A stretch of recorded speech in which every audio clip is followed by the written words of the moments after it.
નમસ્કાર દર્શક મિત્રો, @ ગુજરાતમાં આપનું સ્વાગત છે। એક દિવસ તમારા ઘેર કોઈ બેલ દબાવે, કોઈ દરવાજો ખટખટાવે અને બહાર ઉભેલા છે બૂથ લેવલ ઓફિસર એટલે કે BLO।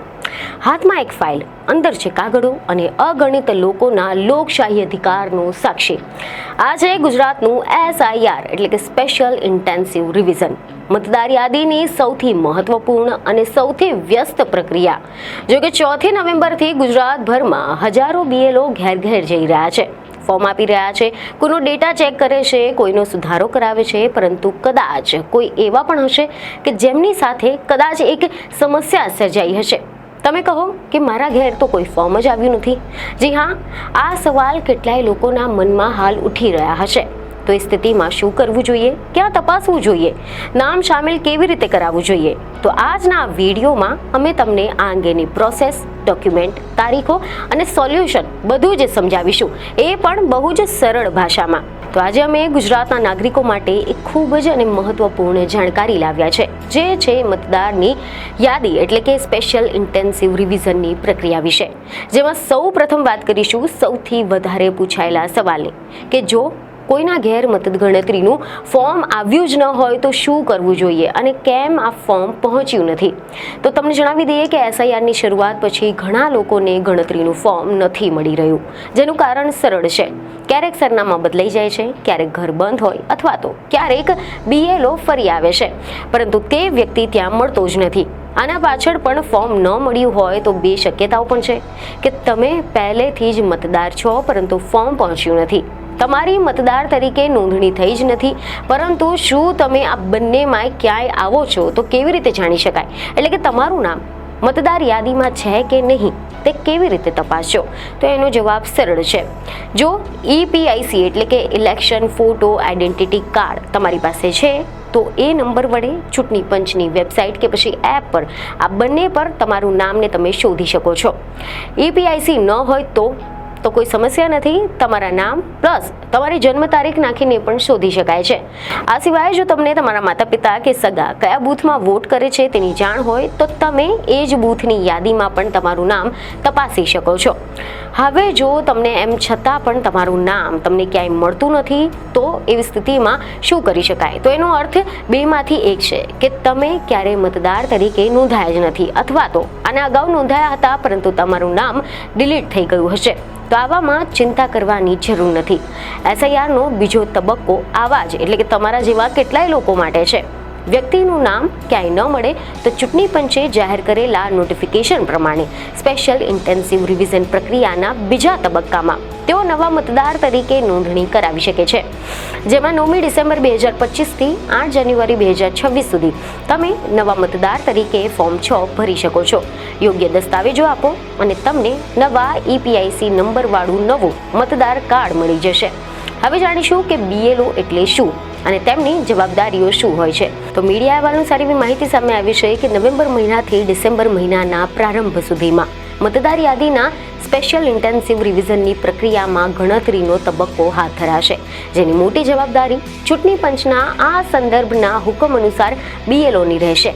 બૂથ લેવલના ઓફિસરે દરેક મતદારના ઘરે રૂબરૂ મુલાકાત લેવાની હોય છે, જે દરમિયાન તેમને ચાલુ મતદારોની વિગતો પહેલાથી છપાયેલી હોય તો એવા ગણતરી ફોર્મની નકલ જે તે મતદારને આપવાની રહેશે અને તેમને આ ફોર્મ ભરાવવા માટે માર્ગદર્શન આપવાનું રહેશે।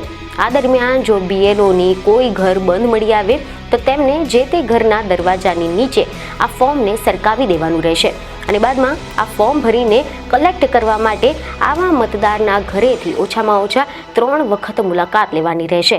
એટલે કે BLOનું કામ સરળ નથી, કારણ કે એક મતદાર યાદી બનાવવા માટે તેમને દર ઘરે 3 વખત જવું પડે છે।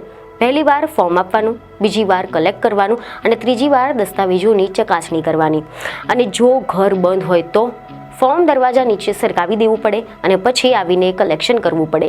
જો કે ક્યારેક BLOને ઓનલાઈન અપલોડ થયેલા દસ્તાવેજો પણ ફિઝિકલી ચકાસવા પડે છે। આ બધું જ પૂરું કરીને તેઓ દસ્તાવેજો ERO અથવા તો AEROને સોંપે છે। સાથે સાથે નવા મતદારોની નોંધણી, મૃત્યુ પામેલા લોકોના નામ દૂર કરવા, એકથી વધુ મતદાર ક્ષેત્રોના નામ ધરાવતા લોકોને શોધવા, આ બધું જ BLOની ફરજમાં આવે છે। હવે આપણે જાણીએ કે આ SIR માટે માન્ય ડોક્યુમેન્ટની યાદીમાં કયા કયા ડોક્યુમેન્ટનો સમાવેશ થાય છે.